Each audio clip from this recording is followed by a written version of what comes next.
प्रदोष व्रत हर महीने के दोनों पक्षों की त्रयोदशी तिथि को रखा जाता है।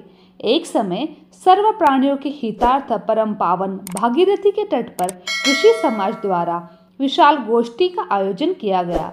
इस सभा में व्यास जी के परम शिष्य गुरु सूत जी महाराज हरि कीर्तन करते हुए पधारे। सूत जी को आते देखकर शौनकादिक 88,000 ऋषि मुनियों ने खड़े होकर दंडवत प्रणाम किया। महान ज्ञानी सूत जी ने भक्ति भाव से ऋषियों को हृदय से लगाया तथा आशीर्वाद दिया।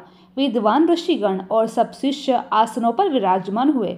शौनकादिक ऋषि ने पूछा, हे पूज्यवर महामते, कृपया यह बताए कि कष्ट के निवारण के लिए कौन सा व्रत पहले किया जाता है और उसका फल क्या है। श्री सूत जी बोले, आप सभी शिव के परम भक्त हैं। आपकी भक्ति को देखकर मैं व्रती मनुष्य की कथा कहता हूँ, ध्यान पूर्वक सुनो। एक गांव में अति दीन ब्राह्मण निवास करता था। उसकी साध्वी स्त्री को प्रदोष व्रत किया करती थी। उसे एक ही पुत्र रत्न था। एक समय की बात है, वह पुत्र गंगा स्नान करने के लिए गया। दुर्भाग्यवश मार्ग में चोरों ने उसे घेर लिया और वे कहने लगे कि हम तुम्हें मारेंगे, नहीं तो तुम अपने पिता के गुप्त धन के बारे में हमें बताओ। बालक दीन भाव से कहने लगा कि बंधुओं, हम अत्यंत दुखी दीन हैं, हमारे पास धन कहाँ से है। तब चोरों ने कहा, तेरे इस पोटली में क्या है। बालक ने निसंकोच कहा कि मेरी माँ ने मेरे लिए रोटियां दी है। यह सुनकर चोरों ने अपने साथियों से कहा, हे साथियों, यह बहुत ही दीन दुखी मनुष्य है, अंत हम किसी और को लूटेंगे। इतना कहकर चोरों ने उस बालक को जाने दिया। बालक वहां से चलते हुए एक नगर में पहुंचा। नगर के पास एक बरगद का पेड़ था। वह बालक उसी बरगद के वृक्ष की छाया में सो गया। उसी समय उस नगर के सिपाहियों ने चोरों को खोजते हुए उस बरगद के वृक्ष के पास पहुंचे और बालक को चोर समझकर बंदी बनाकर राजा के पास ले गए। राजा ने उसे कारावास में बंद करने का आदेश दिया। ब्राह्मणी का लड़का जब घर नहीं लौटा तब उसे अपने पुत्र की बड़ी चिंता हुई। अगले दिन प्रदोष व्रत था। ब्राह्मणी ने प्रदोष व्रत किया और भगवान शंकर से मन ही मन अपने पुत्र की कुशलता के लिए प्रार्थना करने लगी। भगवान शंकर ने उस ब्राह्मणी की प्रार्थना स्वीकार कर ली। उसी रात भगवान शंकर ने उस राजा के स्वप्न में आदेश दिया कि वह बालक चोर नहीं है, उसे प्राप्त काल छोड़ दे, अन्यथा उसका सारा राज्य वैभव नष्ट हो जाएगा। प्राप्त काल राजा ने शिवजी की आज्ञानुसार उस बालक को कारावास से मुक्त कर दिया। बालक ने अपनी सारी कहानी राजा को सुनाई। राजा वृत्तांत सुनकर राजा ने अपने सिपाहियों को उस बालक को घर भेजा और उसके माता पिता को राज दरबार में बुलाया। उसके माता पिता बहुत ही भयभीत थे।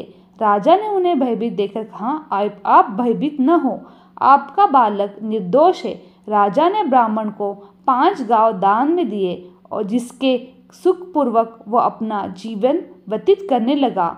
भगवान शिव की कृपा से ब्राह्मण परिवार आनंद से रहने लगा। अंत जो मनुष्य रवि प्रदोष व्रत को करता है वह सुखपूर्वक और निरोगी रहकर अपना पूर्ण जीवन व्यतीत करता है तथा उसके जीवन में खुशहाली भी आती है। बोला भगवान शंकर की जय। ओम नमः शिवाय। एक अन्य कथा के अनुसार प्राचीन काल में एक गरीब पुजारी हुआ करता था। उस पुजारी की मृत्यु के बाद उसकी विधवा पत्नी अपने भरण पोषण के लिए पुत्र को साथ लेकर भीख मांगती हुई शाम तक घर वापस आती थी। एक दिन उसकी मुलाकात विदर्भ देश के राजकुमार से हुई, जो कि अपने पिता की मृत्यु के बाद दर दर भटकने लगा। उसकी यह हालत पुजारी की पत्नी से देखी नहीं गई। वह उस राजकुमार को अपने साथ अपने घर ले आई और पुत्र जैसा रखने लगी। एक दिन पुजारी की पत्नी अपने साथ दोनों पुत्र को लेकर शांडिल्य ऋषि के आश्रम में गई। वहां उसने ऋषि से शिवजी के प्रदोष व्रत की कथा एवं विधि सुनी तथा घर जाकर अब वह भी प्रदोष व्रत करने लगी। एक बार दोनों बालक वन में घूम रहे थे। उनमें से पुजारी का बेटा तो घर लौट गया, परंतु राजकुमार वन में ही रह गया। उस राजकुमार ने गंधर्व कन्याओं को क्रीड़ा करते हुए देखा तो उनसे बात करने लगा। उस कन्या का नाम अशुमति था उस दिन वह राजकुमार घर देरी से लौटा। राजकुमार दूसरे दिन फिर उसी जगह पहुंचा जहां अशुमति अपने माता पिता से बात कर रही थी। तभी अशुमति के माता पिता ने उस राजकुमार को पहचान लिया तथा उससे कहा कि आप विदर्भ नगर के राजकुमार हो ना, आपका नाम धर्मगुप्त है। अशुमति के माता पिता को वह राजकुमार पसंद आया। उन्होंने कहा, शिवजी की कृपा से हम अपनी पुत्री का विवाह आपसे करना चाहते हैं, क्या आप इस विवाह के लिए तैयार हैं? राजकुमार ने अपनी स्वीकृति दे दी तो उन दोनों का विवाह संपन्न हुआ।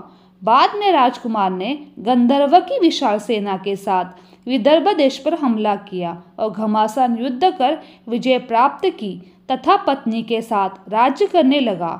वहां उस महल में वह पुजारी की पत्नी और पुत्र को आदर के साथ ले आया तथा साथ रहने लगा। पुजारी की पत्नी तथा पुत्र के सभी दुख दारिद्र्य दूर हो गए और वे सुख से अपना जीवन व्यतीत करने लगे। एक दिन यशोमती ने राजकुमार से इन सभी बातों के पीछे का कारण पूछा और रहस्य भी पूछा।